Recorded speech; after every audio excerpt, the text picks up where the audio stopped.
Hey everybody, this is Lee with Literacy Teachers, and I'm all about helping you inspire, motivate, and change how your students are read and write for academic success. Now, in this video, we are continuing on in our series about struggling adolescent readers, and this is going to be another portrait video where I share with you the experiences and understandings as it relates to reading for Elise. And you'll see here the title, I Am Always Learning. So that's sort of Elise's outlook on life and of school.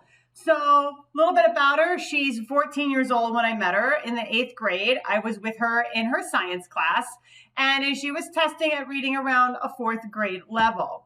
Now, Elise didn't read a whole bunch, but she did enjoy reading mysteries, okay? And those were books that she picked up on her own and read outside of school. So she did have positive experiences with reading. She'd like to read, but she didn't read outside of school as much as some of the other students that are featured in this series.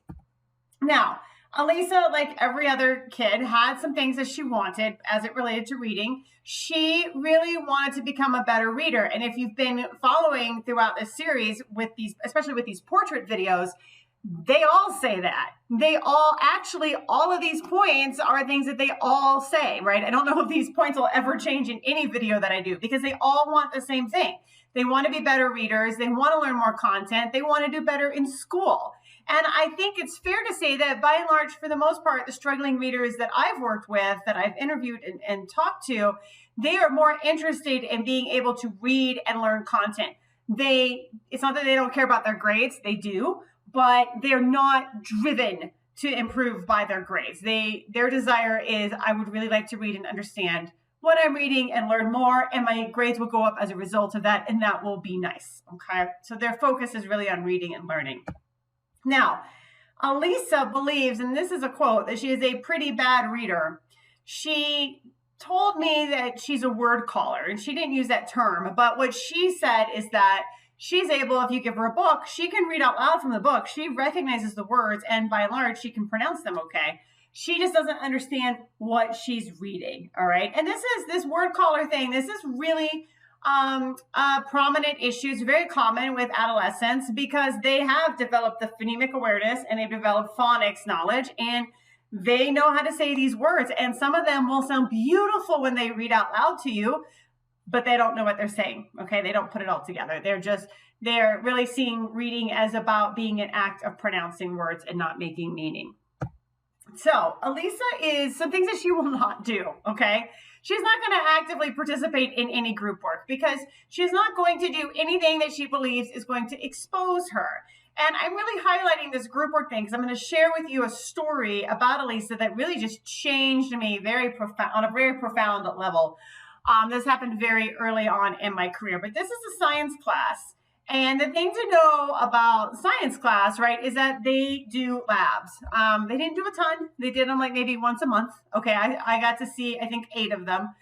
And Elisa, her teacher and I both really felt like Elisa was not doing well in the lab. She was just failing them. And so I took a lab assignment to an interview that Lisa and I were having, because from my perspective, it looked like she wasn't participating. She would show up to the labs and she would just kind of stand off to the side, and it looked like she was listening to her group, but she never touched any of the material. She never did anything unless a group member asked her to. She never asked anybody any questions. She never spoke, okay? And, she got an F on her lab report. And so I took the paper with me to our interview, and I asked her how the labs were going for her, what she thought, and she thought they were going great. And of course, I couldn't understand that. So I showed her the paper and I said, well, this, is a 50%. It says it's an F, and help me understand why this is great. And this is what she said to me. I don't always do well on lab assignments. Like, I got an F on the last one, and she got an F on most of them. But I listen and watch what the group members do. And that's true, okay? She definitely, my observation said she was listening and paying attention to the group members. If I had to do it by myself, I wouldn't even get an F. I'd probably just get a 0 because I wouldn't even know what to do. I might fail, but you can't say I didn't learn something. And I mean, wow, what a super sophisticated response, right?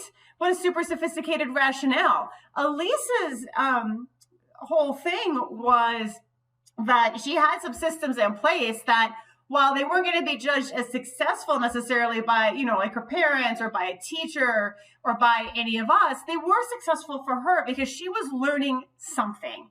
And you couldn't take that away from her. You can give her an F, but 50% was 50%. She, according to her, that was evidence that she learned 50%. Now, how well does she really understand the 50% that she got right?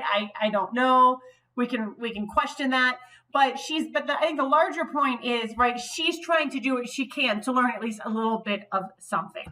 So the takeaway that I see here is that, struggling readers are trying to find ways to learn, even if it's just a little bit. They know, they are fully aware that their actions, when it comes to not using strategies or, not reading text or not participating, not asking questions, they know that harms them. They know that it prevents them from becoming a better reader. They know it prevents them from learning content, but it doesn't mean they have 100% checked out, okay? They are still trying to find ways to learn, even if it's just a teeny tiny bit.